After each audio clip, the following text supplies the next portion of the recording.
স্বাধীনতা দিবসে পতাকা তুলে মুখ্যমন্ত্রী মমতা বন্দ্যোপাধ্যায়কে পদত্যাগ করার দাবি তুলেছেন রাজ্যের বিরোধী দলনেতা শুভেন্দু অধিকারী।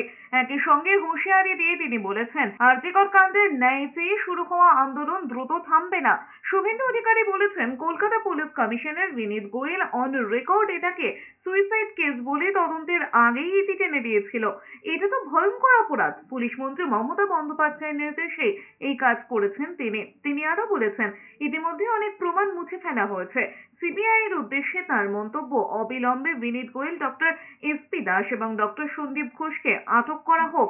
তার দাবি, গোটা স্বাস্থ্য দপ্তর অলিখিত চালান এসপি দাস। তিনি মুখ্যমন্ত্রীর ব্যক্তিগত চিকিৎসক। তারই হাত সন্দীপ ঘোষদের মাথায় আছে বলেও অভিযোগ শুভেন্দু অধিকারী। আরজিকরের ইস্যুতে বাংলার মানুষকে রাজনৈতিক পতাকা ছেড়ে রাস্তায় নামার আহ্বান জানিয়েছেন শুভেন্দু অধিকারী। তিনি জানিয়েছেন, বিজেপির তরফ থেকে এই ঘটনার প্রতিবাদে ধর্ণাতেও বসা হবে।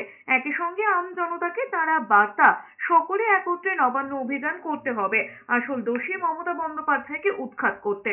ইনভেস্টিগেশন হলে এটা সংগঠিত গ্যাং রেপ অ্যান্ড মার্ডার। আর যেটা মমতা ব্যানার্জির পুলিশ গরিত অপরাধ করেছে, they started UD case on record এটাকে সুইসাইড কেস বলে তদন্তের আগে কনক্লুশন টেনে দিয়েছে। ইউডি কেস, দিস ইজ মানে heinous crime by the Vineet Goyal under the instruction of the police minister Mamata Banerjee.